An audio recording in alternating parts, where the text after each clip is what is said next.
Ai, ai, olha, o Brasil está queimado lá fora na área ambiental, o Brasil está queimado lá fora com a questão indígena, os investimentos não estão chegando, nós estamos perdendo investimento, perdendo investimento. O governo Bolsonaro é o governo mais anticapitalista da história brasileira. Sob o pretexto de combater o comunismo, nós temos o governo mais anticapitalista da história do Brasil. Né? O que nós temos aí sobre terra indígena e Covid? O governo Bolsonaro admitiu ao Supremo que 8 terras indígenas não têm nenhum tipo de barreira sanitária para conter o avanço do coronavírus para índios em isolamento ou contato recente. A informação oficial foi encaminhada à Corte pelo advogado-geral da União, José Levin, em resposta à determinação do ministro Roberto Barroso, relator da DPF, protocolada por entidades e lideranças indígenas, questionando as medidas adotadas pelo governo. Tá aí, FUNAI, né? FUNAI que queriam colocar a FUNAI sob o controle da Damares, sei lá, botaram lá e depois aí voltou para o Ministério da Justiça com Sérgio Moro, que não deu a menor pelota, e agora está, né, a FUNAI subordinada ao André Mendonça, que está ocupado em criar dossiês para perseguir pessoas. Enquanto isso, o Brasil vai pagando o pato lá fora por tamanha irresponsabilidade, né? Rapidamente, temos os números da Covid-19 atualizados aí, vamos pro comercial? Temos sim, Reinaldo. Saíram já os números atualizados de hoje, 1.212 óbitos registrados nas últimas 24 horas, portanto 1.212 mortes registradas nas últimas 24 horas. O número total de óbitos chega, portanto, a 92.475. São 52.383 novos casos, 52.383. Número total de casos confirmados, 2.662.485. Tá aí, não conseguimos sair desse patamar maldito, estamos chegando a 100 mil mortos muito antes do que se imaginava. Parabéns, General Pazuello. Né? O senhor tem que comemorar com aquela sua amiga nomeada para um cargo qualquer, só porque é sua amiga. Empresários preocupados com a Amazônia, claro. A gente falou essa semana aqui da reunião do presidente da Câmara, Rodrigo Maia, com alguns empresários a respeito do meio ambiente. Hoje temos alguns detalhes de como foi esse encontro.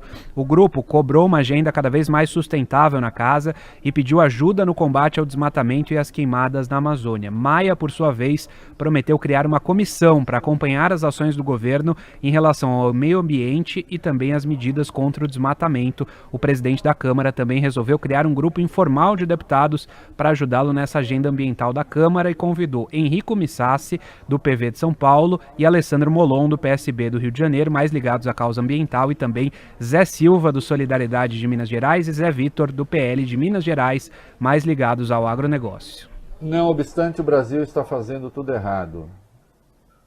A tal da regularização à distância que se pretende fazer de terrenos da Amazônia, neste momento, em outras circunstâncias, essa regularização à distância, apelando à tecnologia, porque afinal de contas é pequena propriedade e tal, em circunstâncias normais seria ok.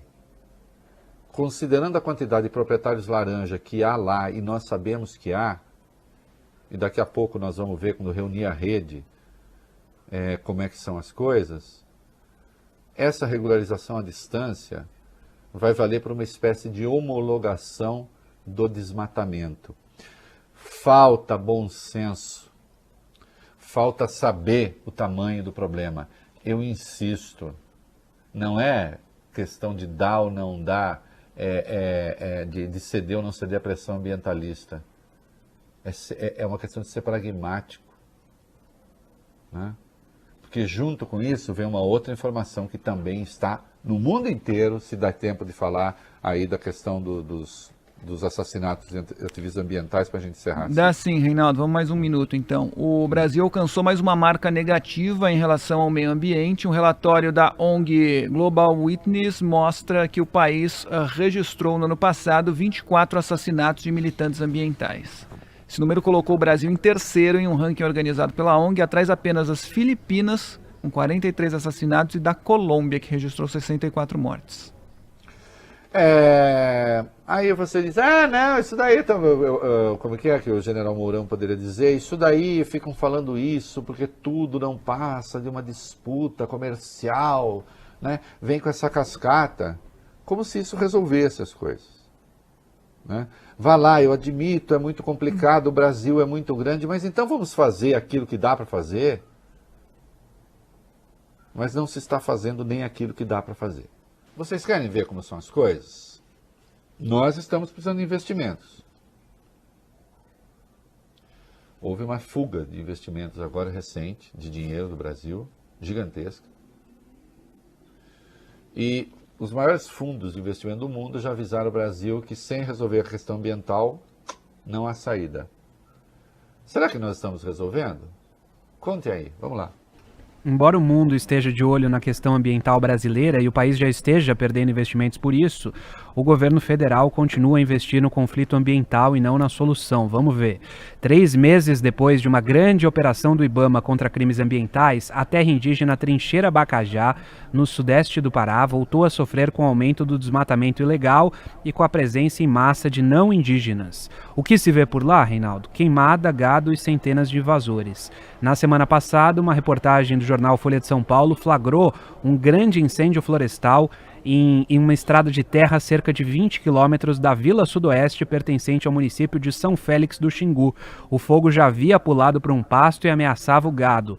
Pasto, desmatamento, bois, curral e estrada, tudo ali é ilegal, porque não estava dentro da terra indígena Trincheira Bacajá, homologada em 1996 e habitada pelo povo Xicrim, falantes da língua Kayapó. As invasões tiveram início em 2016 por meio de ramais ilegais usados para roubo de madeira, mas o desmatamento explodiu no ano passado, depois das promessas do presidente Jair Bolsonaro de revisar demarcações de terras indígenas e de abri-las para agricultura e pecuária. Isso, como se a gente precisasse, e a ministra Tereza Cristina sabe que eu estou falando a verdade, se não for, ministra, pode ligar aqui, que o Brasil não precisa de terra indígena para produzir.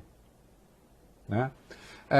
E Fábio Cuba, isso não aconteceu à toa, isso é consequência de uma decisão oficial do nosso ínclito ministro do Meio Ambiente, Ricardo Salles, que enquanto estiver lá, não entra um tostão no Brasil.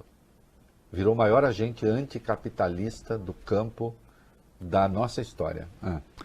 Ele ficou irritado com a veiculação de uma reportagem exibida pela TV Globo, Reinaldo, sobre a operação na trincheira de Bacajá, justamente, e também em outras terras indígenas vizinhas. O governo Bolsonaro exonerou depois disso, em maio, o então coordenador de operações de fiscalização do IBAMA, Hugo Loss, que participou da ação, e o coordenador-geral de fiscalização, René Luiz de Oliveira. Então, presta atenção. O presidente viu uma matéria na televisão sobre a ação do IBAMA combater desmatamento. Ele ficou irritado. Com desmatamento? Não. Ele ficou irritado com quem estava combatendo o desmatamento. Né? E aí ele demitiu as pessoas responsáveis. E aconteceu o quê, Fábio Cuba, em seguida? Em seguida, o desmatamento voltou a crescer, Reinaldo. Houve a perda de 32 hectares em junho contra apenas 3 hectares em maio, segundo o monitoramento via satélite.